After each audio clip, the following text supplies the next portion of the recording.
আসসালামু আলাইকুম। আজকের বাংলা নিউজে আপনাকে জানাচ্ছি স্বাগত। এখন শুনবেন সংবাদ শিরোনাম। আমাদের সংবাদটি যদি ভালো লাগে লাইক কমেন্ট শেয়ার দিয়ে জানিয়ে দিন আপনার মতামত।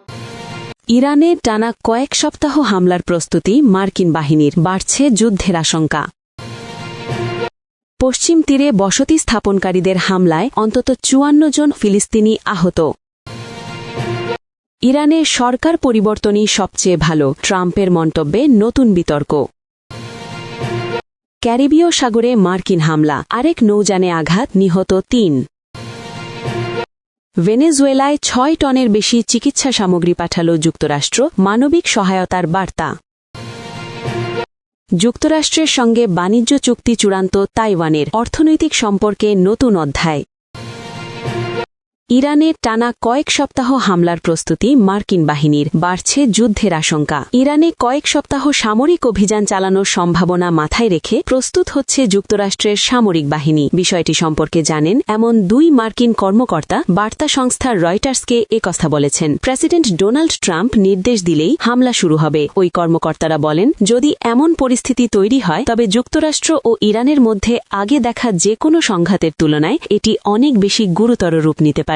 এই পরিকল্পনা সংবেদনশীল হওয়ায় ওই কর্মকর্তারা নাম প্রকাশ করতে রাজি হননি। তবে পরিকল্পনার খবর বাইরে আসা যুক্তরাষ্ট্র ও ইরানের মধ্যে চলমান কূটনৈতিক তৎপরতায় নিশ্চিতভাবে চাপ বৃদ্ধি করবে। গত সপ্তাহে ওমানের রাজধানী মাস্কাটে বৈঠক করেছেন যুক্তরাষ্ট্র ও ইরানের কূটনীতিকেরা। তেহরানের পারমাণবিক কর্মসূচি নিয়ে কূটনৈতিক প্রক্রিয়া পুনরুজ্জীবিত করার লক্ষ্যে ওমানের মধ্যস্থতায় এ আলোচনা শুরু হয়। যদিও বৈঠকের আগেই ট্রাম্প ওই অঞ্চলে সামরিক শক্তি জড়ো করায় নতুন করে সামরিক পদক্ষেপের আশঙ্কা তৈরি হয়েছিল। একটি বিমানবাহী রণতরীর নেতৃত্বে মধ্যপ্রাচ্যে মার্কিন নৌবহর পাঠিয়েছেন ট্রাম্প। মার্কিন কর্মকর্তারা গতকাল শুক্রবার বলেন, পেন্টাগন মধ্যপ্রাচ্যে আরও একটি বিমানবাহী রণতরী পাঠাচ্ছে। এর সঙ্গে কয়েক হাজার অতিরিক্ত সেনা, যুদ্ধবিমান, গাইডেড মিসাইল ডেস্ট্রয়ার এবং হামলা চালানো ও হামলা প্রতিহত করার সক্ষমতা সম্পন্ন আরও নানা সামরিক সরঞ্জাম মোতায়েন করা হচ্ছে। পশ্চিম তীরে বসতি স্থাপনকারীদের হামলায় অন্তত ৫৪ জন ফিলিস্তিনি আহত। অধিকৃত পশ্চিম তীরের বিভিন্ন শহরে ইসরায়েলি বসতি স্থাপনকারী ও সেনাবাহিনীর সমন্বিত অভিযানে অন্তত ৫৪ জন ফিলিস্তিনি আহত হয়েছেন। কাতার ভিত্তিক সংবাদ মাধ্যম আল জাজিরার এক প্রতিবেদনে এ তথ্য জানানো হয়েছে। প্রতিবেদন অনুযায়ী নাবলুসের দক্ষিণে তালফিত ও কুসরার কাছে বসতি স্থাপনকারীরা ফিলিস্তিনিদের লক্ষ্য করে গুলি ও কাদান গাছ নিক্ষেপ করে। এতে অন্তত একজন গুলিবিদ্ধ হন। এছাড়া অধিকৃত পূর্ব জেরুজালেমের উত্তর পূর্বে মিখমাস শহরের কাছে খিল্লেত আস সাদরাহ এলাকাতেও হামলার ঘটনা ঘটে। রামমাল্লার নিকটবর্তী তুরমুস আইয়া এলাকায় বসতি স্থাপনকারীরা প্রায় ৩০০টি জলপাই গাছ কেটে ফেলে এবং কৃষিভূমি বুলডোজার দিয়ে গুড়িয়ে দেয়। একই সময়ে সেনাবাহিনী বিভিন্ন গ্রামে অভিযান চালিয়ে কয়েকজনকে গ্রেপ্তার করে। দেইর গাসানে ও বেইত রিমা ছাড়াও জেনিনের কাছে জাবা, সিরিস ও মেইথালুন এলাকাতেও অভিযান পরিচালিত হয়। এদিকে ফিলিস্তিনি সংগঠন হামাস এসব হামলাকে নৃশংস আখ্যা দিয়ে নিন্দা জানিয়েছে। একটি বিবৃতিতে সংগঠনটি অভিযোগ করে, ইসরায়েলের প্রধানমন্ত্রী বেঞ্জামিন নেতানিয়াহুর সরকার ফিলিস্তিনিদের বিরুদ্ধে জাতিগত নির্মূলন নীতি বাস্তবায়ন করছে এবং সশস্ত্র বসতি স্থাপনকারীদের সেনাবাহিনীর সুরক্ষায় হামলার সুযোগ দিচ্ছে। হামাস আন্তর্জাতিক সংস্থাগুলোকে হস্তক্ষেপের আহ্বান জানিয়েছে এবং পশ্চিম তীরের ফিলিস্তিনিদের ঐক্যবদ্ধ প্রতিরোধ করে তোলার আহ্বান জানিয়েছে। ইরানের সরকার পরিবর্তন হওয়াকেই সবচেয়ে ভালো মনে করছেন ট্রাম্প। ইরানের সরকার পরিবর্তন হওয়াকেই সবচেয়ে ভালো উপায় বলে মনে করছেন মার্কিন প্রেসিডেন্ট ডোনাল্ড ট্রাম্প। ইরানের উপর সামরিক চাপ বাড়াতে মধ্যপ্রাচ্য অঞ্চলে যুক্তরাষ্ট্রের দ্বিতীয় বিমানবাহী রণতরী পাঠানোর ঘোষণার মধ্যেই ট্রাম্প এমন মত প্রকাশ করলেন। গতকাল শুক্রবার নর্থ ক্যারোলাইনার পোর্ট ব্র্যাগ সামরিক ঘাঁটিতে সাংবাদিকদের সঙ্গে কথা বলেন ট্রাম্প। এ সময় এক সাংবাদিক তার কাছে জানতে চান, তিনি ইরানের সরকার পরিবর্তন চান কিনা। জবাবে ট্রাম্প বলেন, মনে হয় সেটাই সবচেয়ে ভালো হবে। ট্রাম্পের এই মন্তব্য এখন পর্যন্ত ইরানের ধর্মীয় শাসক গোষ্ঠীকে উৎখাত করার সবচেয়ে প্রকাশ্য আহ্বান হিসেবে বিবেচিত হচ্ছে। এমন সময় তিনি কথা বললেন যখন কিনা পারমাণবিক কর্মসূচি সীমিত করতে ইরানকে একটি চুক্তিতে রাজি করানোর চেষ্টা চালিয়ে যাচ্ছেন ট্রাম্প। এর আগে হোয়াইট হাউসে বক্তব্য দিতে গিয়ে ট্রাম্প বলেন, ইরানের ওপর চাপ বৃদ্ধি করতে বিশ্বের বৃহত্তম যুদ্ধ জাহাজ ইউএসএস জেরাল্ড আর ফোর্ড খুব শিগগির মধ্যপ্রাচ্যের উদ্দেশ্যে রওনা দেবে। দেবে। ট্রাম্প বলেন, আমরা যদি কোনো চুক্তি করতে না পারি তবে আমাদের এটার প্রয়োজন পড়বে। ভেনেজুয়েলায় অভিযান চালিয়ে দেশটির নেতা নিকোলা মাদুরোকে যুক্তরাষ্ট্রে তুলে নিয়ে যাওয়ার সময় থেকে এই বিশাল জাহাজ ক্যারিবীয় সাগর এলাকায় অবস্থান করছে।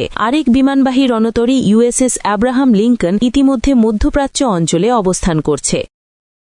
ক্যারিবীয় সাগরে আরেকটি নৌযানে মার্কিন হামলা, নিহত ৩। ক্যারিবীয় সাগরে আরও একটি নৌযানে হামলা চালিয়েছে যুক্তরাষ্ট্রের সামরিক বাহিনী। হামলায় ৩ জন নিহত হওয়ার খবর পাওয়া গেছে। মাদকের বিরুদ্ধে অভিযানের নামে ওই অঞ্চলে বিভিন্ন নৌযানে মার্কিন বাহিনীর একের পর এক প্রাণঘাতী বিমান হামলার ঘটনা চলছেই। গত বছরের সেপ্টেম্বরের পর থেকে এসব হামলায় অন্তত ১৩০ জন নিহত হয়েছেন। ল্যাটিন আমেরিকা ও ক্যারিবীয় অঞ্চলে সামরিক অভিযান পরিচালনাকারী ইউএস সাউদার্ন কমান্ড জানায়, গতকাল শুক্রবার মার্কিন বাহিনী একটি প্রাণঘাতী আর গতিশীল অভিযান পরিচালনা করেছে। এতে ৩ জন নিহত হয়েছেন। আন্তর্জাতিক আইন ও মানবাধিকার বিশেষজ্ঞরা বারবার বলে আসছেন, আক্রান্তদের বিরুদ্ধে মাদক পাচারের অভিযোগ থাকলেও এসব হামলার ঘটনা বিচার বহির্ভূত মৃত্যুদণ্ডের সমান। বিভিন্ন পর্যবেক্ষক প্রতিষ্ঠান ও সংবাদ মাধ্যমের সংগ্রহ করা তথ্য অনুযায়ী প্রশান্ত মহাসাগরের পূর্বাঞ্চল ও ক্যারিবীয় সাগরে যুক্তরাষ্ট্রের সামরিক বাহিনী এ পর্যন্ত ৩৯টি নৌযানে অন্তত ৩৭টি হামলা চালিয়েছে। সর্বশেষ গত সপ্তাহের শুরুর দিকে এমন একটি হামলায় ২ জন নিহত হন।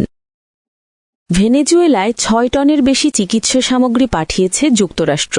যুক্তরাষ্ট্র জানিয়েছে, মার্কিন বিশেষ বাহিনীর অভিযানে নিকোলাস মাদুরোকে ক্ষমতাচ্যুত করার ১ মাস পর দেশটিকে স্থিতিশীল করতে সহায়তার অংশ হিসেবে তারা ভেনেজুয়েলায় ৬ টনের বেশি চিকিৎসা সামগ্রী পাঠিয়েছে। স্টেট ডিপার্টমেন্ট শুক্রবার এক বিবৃতিতে এ তথ্য জানায়। বার্তা সংস্থা এএফপি এক প্রতিবেদনে এ খবর জানিয়েছে। বিবৃতিতে বলা হয়, ২৫টি প্যালেটে ৬,০০০ কেজির বেশি অগ্রাধিকার ভিত্তিক চিকিৎসা সামগ্রী ভেনেজুয়েলার জনগণের কাছে পাঠানো হয়েছে, যা দেশটির স্থিতিশীলতা, পুনরুদ্ধার ও রূপান্তর পরিকল্পনার অংশ।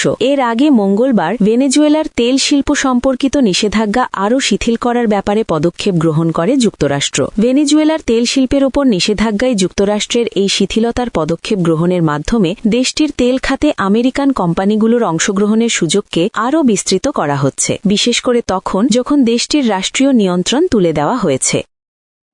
যুক্তরাষ্ট্রের সঙ্গে বাণিজ্য চুক্তি চূড়ান্ত করল তাইওয়ান। যুক্তরাষ্ট্র প্রশাসনের কর্মকর্তারা তাইওয়ানের সঙ্গে চূড়ান্ত দ্বিপাক্ষিক বাণিজ্য চুক্তিতে সই করেছেন। চুক্তির আওতায় তাইওয়ান যুক্তরাষ্ট্রের পণ্যের ওপর থেকে প্রায় সব শুল্ক প্রত্যাহার করবে বা কমাবে, আর যুক্তরাষ্ট্র তাইওয়ান থেকে আমদানি পণ্যের শুল্কের হার ২০% থেকে কমিয়ে ১৫% করবে। বৃহস্পতিবার যুক্তরাষ্ট্রের বাণিজ্য প্রতিনিধির দফতর এই চুক্তির বিস্তারিত প্রকাশ করেছে। চুক্তির আওতায় ২০২৫ থেকে ২০২৯ সালের মধ্যে তাইওয়ানকে বড় অঙ্কের মার্কিন পণ্য কিনতে হবে। এর মধ্যে রয়েছে $৪,৪৪০ কোটি তরল প্রাকৃতিক গ্যাস, অপরিশৃত তেল, $১,৫২০ কোটি বেসামরিক উড়োজাহাজ ও ইঞ্জিন, $২,৫২০ কোটি বিদ্যুৎ গ্রিড সরঞ্জাম, জেনারেটর এবং ইস্পাত তৈরির সরঞ্জাম। দুই দেশের মধ্যে প্রাথমিক বাণিজ্য চুক্তি হয়েছিল জানুয়ারিতে। পরে চুক্তিটিতে আরও বিস্তারিত খুঁটিনাটি বিষয় যুক্ত হয়েছে। এর মধ্য দিয়ে তাইওয়ান এশিয়ায় রপ্তানি পণ্যে তাদের নিকটতম প্রতিদ্বন্দ্বী জাপান ও দক্ষিণ কোরিয়ার সঙ্গে